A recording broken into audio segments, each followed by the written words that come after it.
over exaggerating what a situation is, because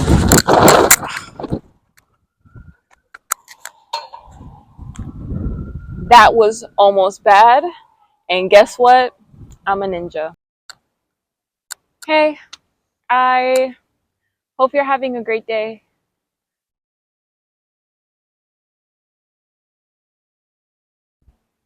Something that I've learned since coming down to Grenada is that, weirdly enough, in a lot of Western places, like for example in the States, the way that a lot of the narrative is told between men and women, it makes, I'm gonna be honest, like it makes, at least me, it made me not as appreciative of myself as a woman and my role as a woman in society. And before people want to get all, all about roles and all that kind of stuff, coming down to Grenada has taught me that there is power in gender roles and that there's actually beauty in gender roles. Coming down here, things are a lot more simple, like I remember I was telling my granny that my brother and I, we work out together. My brother's usually my workout partner. I personally need one because, I have a tendency of, hopping on, doing what I got to do. And then the moment I start to break a sweat and I'm just like, whew, that's a good day's work. And he's like, no. You got more in you. And so, he motivates me to want to do more. He motivates me to want to push myself to my capacity. But something that she told me that at first I didn't take the right way was, I was telling her that, my brother, he can do like a single legged squat, he could do a pistol squat, he could do this, he could do that. And how, I find myself, just like, I want to do it too, right? And her thing was, you're not a man. And she was just like, stop trying to run with the boys, you're not a man. And so at first, I'm not gonna lie, there was a level of, this rise that came up in me, like, I can do it too, But as I was saying, because down here the gender roles are a lot more kind of clear cut, it actually provides a certain level of safety and comfortability and understanding and knowing that where my capabilities end, that where my capabilities end, that there's a partner there to complement me as opposed to compete with me. I feel like a lot of times in at least American culture, in my experience, grew up in Jersey City, went to college in DC, and now living in Tennessee. There's a lot more of a blur between what the roles and responsibilities of men are versus what the roles and responsibilities of women are.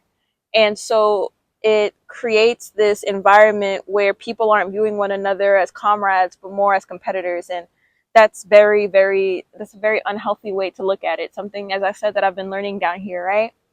And that there's a certain level of pride that comes in people, one, understanding their roles, and two, operating within them, because operating within them means operating at your strengths. So I'm not talking about things like cooking, for example. I'm not talking about things like arts and crafts. I'm not talking about certain things that are a bit more nuanced, right? Anybody can take out the garbage, right? Anybody can cook. Anybody can love, like, so I'm not talking about things like that. What I'm talking about are certain things like, regardless of how hard I try, average 14-year-old boy on the street could most likely body me. Like, regardless of, unless I was like Ronda Rousey. Ronda Rousey could beat up the average 14-year-old boy. But that's because she took and trained in a specific area for an amount of time, and she's gotten to a certain level where she's comfortable kind of being hit in the face. I'm gonna be honest, leave my face alone. I like it exactly the way that it is. You know what I'm saying? And what spurred this conversation, or what spurred this mental thought, was the fact that as much as we as women want men to, we want them to encourage us in pursuing our hopes and our dreams, while still wanting them to fulfill more traditional masculine roles, there's going to be some give and take there. So one of the roles that are more traditionally, oh man, this rock situation, still trying to figure it out. But like one of the characteristics that's normally attributed to men is protection, right? But something I'm coming to realize since being down here, that protection is a lot more than just a guy coming to your rescue and, hey, you don't do that, you know? I've come to learn down here that men value women, but they only respect other men. Listen to me when I say this and get your feelings out the way. Men value women, but they only respect other men, and that's because only another man can physically put them in their place. Men respond to strength. Men respond to results. They respond to reality to a certain extent, right? And as I was saying a second ago, the average 14-year-old boy has the capacity to be able to body me. And so while they might care about my feelings, there's not a level of the best thing I can say is fear of the Lord to make sure that they do what they have to do in the way that they have to do it. And so as a result, even down here, as I've been getting to know people, right, men especially, they've gotten to know me through the understanding that I have male family here that is willing to break necks for me. So the way that they interact with me is a lot different than a woman that didn't have any protection, right?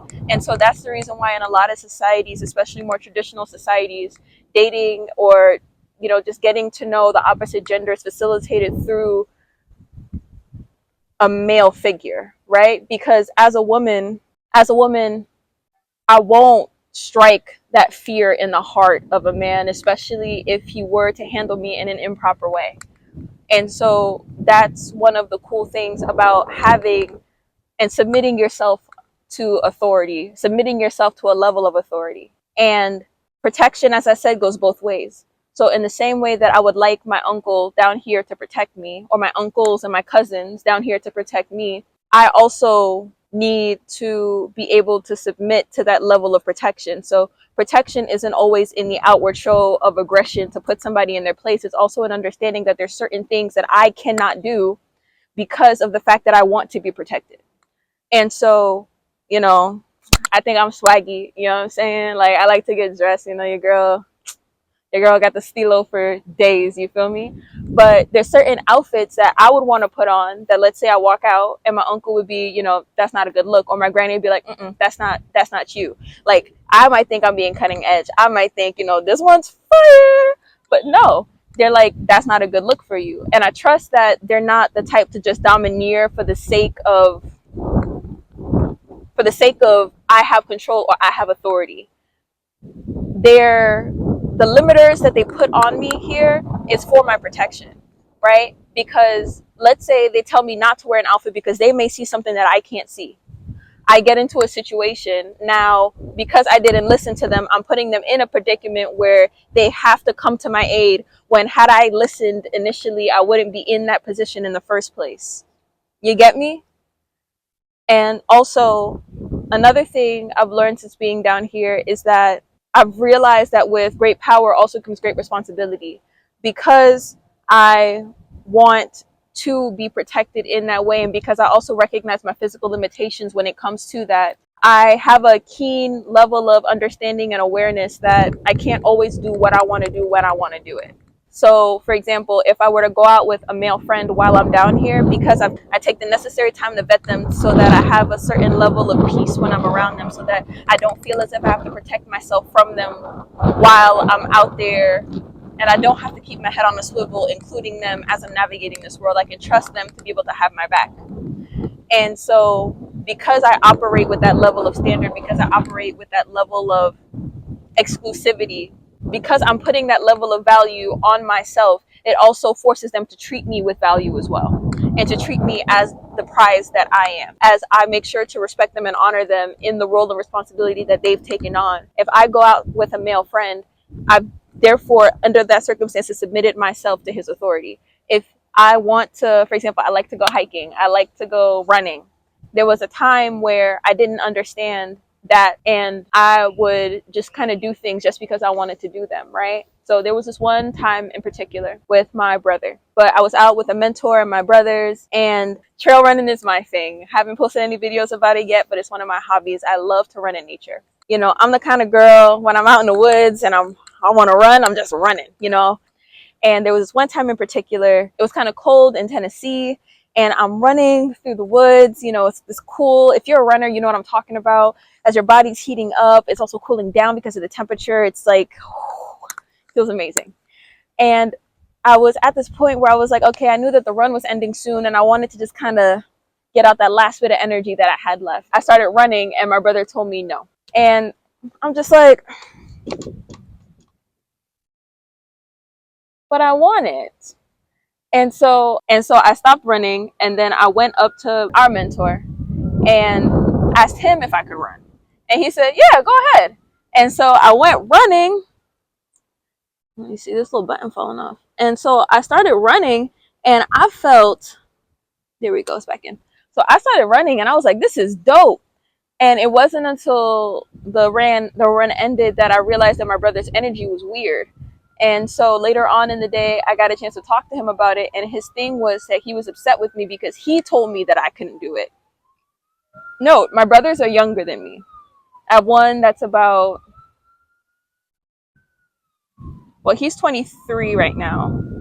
And then I have another brother. No, I have a brother that's 24 and another one that's 21 right now. So you can do the math on the age difference. But they're younger than me.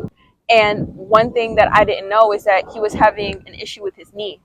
And so part of the reason why he was telling me no in that moment was because if something happened, he wasn't sure of his ability to be able to reach me in time to be able to protect me, right?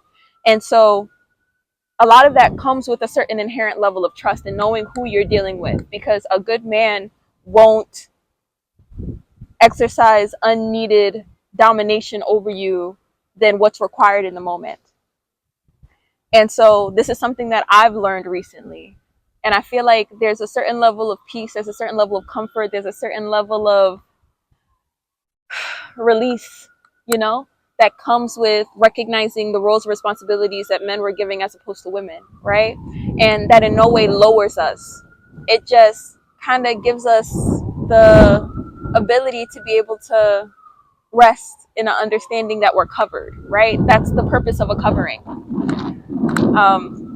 Another thing is, as women, we need to be able to be trusted at our word and not over exaggerating what a situation is, because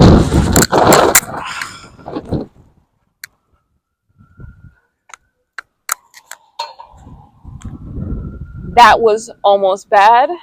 And guess what? I'm a ninja. I'm gonna finish this up right now because this wind is actually kicking up, and I've been, out here risking it for a biscuit and living on a prayer. Let me see. I'm gonna see if I can finish this. If I cannot, then this is gonna have to be another situation for another time. I have not been looking at the time, but let's see.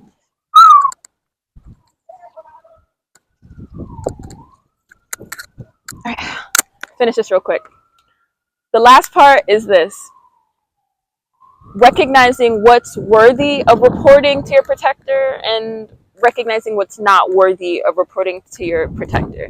Because getting to understand a lot of the way that men work, a lot of traditional men, the type of man that a woman would want, the man's man that a woman would want, right? If you come to them with a problem, they're going to want to solve it. Men are inherent problem solvers. Do not bring a problem to a man if you do not want him to solve it, right? And if you bring a man a certain level of problem, he's going to come with a certain level of solution. And so it's understanding what's worthy of asking for his protection from and what really just is not that deep. One instance, so for me personally, outside of a man physically putting his hands on me, it's not worth reporting to my male family or a man that I'm attached to at the time, right? Because if it's really not that deep, it's really not that deep. And that's where being able to be, one, trusted at your word, and two, a great and knowing and having good judgment comes into play. Because if you over exaggerate a situation and the man that you're connected to, whether it be your family, whether it be a lover, whether it be a friend, if he puts his neck out there for you in order to defend your honor, make sure that it's an actual worthy offense, because if not, you're risking not only your credibility, but you're risking his life potentially. That's was on my heart, and so I chose to share it. I hope you're having a wonderful day, and until next time, God bless you.